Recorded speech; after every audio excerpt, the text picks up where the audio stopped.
කිසිම දෙයක් නැති මිනිස්සෙක්.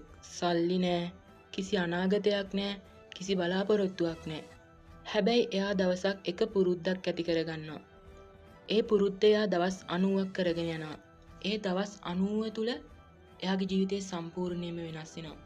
ඒ තමයි එයා හැමදාම උදේ 5ට නැගිටින්න පටන් ගන්නවා. ඉතින් ඔයාගේ සමහර ප්‍රශ්න වලට උත්තරේ මේ වීඩියෝ එකේ තියෙන්න පුළුවන්. කතාවට යන්න කලින් මම ඔයාගෙන් ප්‍රශ්නයක් අහන්නම්. ඔයා මේ වීඩියෝ එක බලන්නේ කොහේ ඉඳන්ද? කීයටද? ඉතින් පල්ලෙහින් කමෙන්ට් එකක් දාන්න. මේ වගේ වීඩියෝ දිගටම බලන්න කැමති නම් channel එක subscribe කරන්න. උදේ රෑ වැඩ කරන කර්මාන්ත ශාලා පිරුණු පුංචි නගරයක තෝමස් කියලා තරුණයෙක් ජීවත් වෙනවා.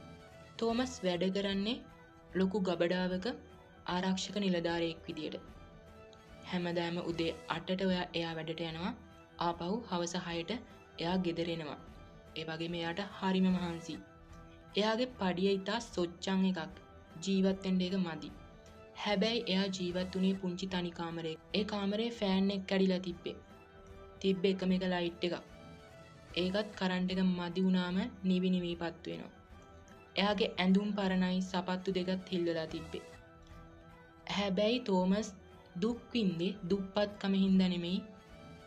එයාට දැනුනේ එයා හිර වෙලා වගේ කියලා. එයා අනිත් අය කියන දේවල් කරන මට්ටමටපත් වෙලා තිබ්බේ. අනිත් අය වෙනුවෙන් වැඩ කරන මට්ටමකටපත් වෙලා හිටියේ. එයා වෙනුවෙන් දෙයක් කරගෙන හිටියේ නෑ. එයා උදේ ඇහැරලා වැඩට යනකොට මුළු නගරේම නිදාගෙන. ඒ වගේම එයා අනිත් අයගේ ජනෙල් වලින් එයාලගේ ජීවිත දිහා බලනවා. පවුල් එකතු වෙලා උදේ කෑම කනවා. ළමයි ඉස්කෝලේ යන්න ලෑස්ති වෙනවා. පිරිසිදු ඇඳුම් ඇඳගත්තු මිනිස්සු ඔෆිස් වලට යනවා.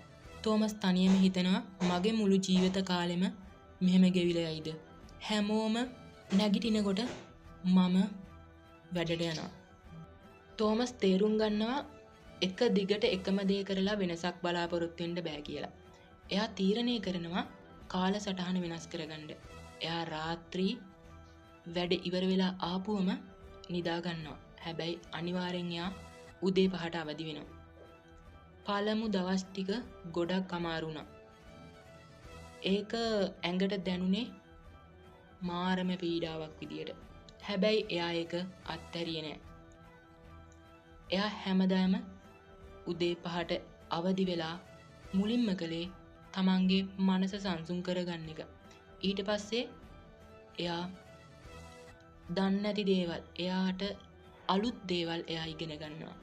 ග්‍රැෆික් ඩිසයින්, ඩිජිටල් මාකටිං ගැන අන්න ඒ දේවල් ගැන එයා ඉගෙන ගන්නවා. ලෝකේ නිදාගෙන ඉන්නේ මේ පුංචි පැයේ. හැබැයි එයා අනාගතය වෙනුවෙන් ඒ පැය හොරකම් කරනවා. දවස් 90ක් ගත වෙනවා. තෝමස් දැන් ඉස්සර හිටපු ආරක්ෂක නිලධාරියාම නෙමෙයි.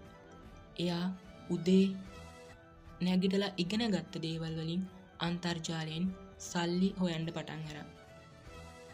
එයාගේ පළමු පඩිය හම්බෙච්ච දවසේ එයා හීල් උණු සපත්තු දෙක වෙනුවට අලුත් සපත්තු දෙකක් ගන්නවා. අද තෝමස් තමන්ගේ කුඩා ව්‍යාපාරයක් කරගෙන යන සාර්ථක මිනිස්සෙක්. එයා දැන් ජනේලෙන් අනුන්ගේ ජීවිත දිහා බලන්නේ. මොකද දැන් එයාට තමන්ගේ කියලා ලස්සන ජීවිතයක් තියෙනවා. ඉතින් උදේ 5ට නැගිටිනවා කියන්නේ නිකන් ඇස්සරීමක් නෙමෙයි. ඒක එයාගේ අරමුණු වෙනුවෙන් කැපවෙන්න ඔයාට ලැබෙන අමතර කාලයක්. තෝමස්ට පුළුවන් වුණා නම් ඇයි ඔයාට බැරි? ඔයත් හෙට ඉඳන් උදේ 5ට නැගිටින්න සූදානම්ද? එහෙනම් yes කියලා කමෙන්ට් එකක් දාගෙන යන්න. මේ වීඩියෝ එක ඔයාගේ ජීවිතයට වටිනාකමක් එකතු කළා නම් අනිත් අයටත් බලන්න ෂෙයා කරන්න. ඒ වගේම දිගට මේ විදිහට වීඩියෝ බලන්න කැමති නම් channel එක subscribe කරන්න. අලුත්ම වීඩියෝ එක දාපු ගමන් දැනගන්න bell icon එක all දාලා තියාගන්න.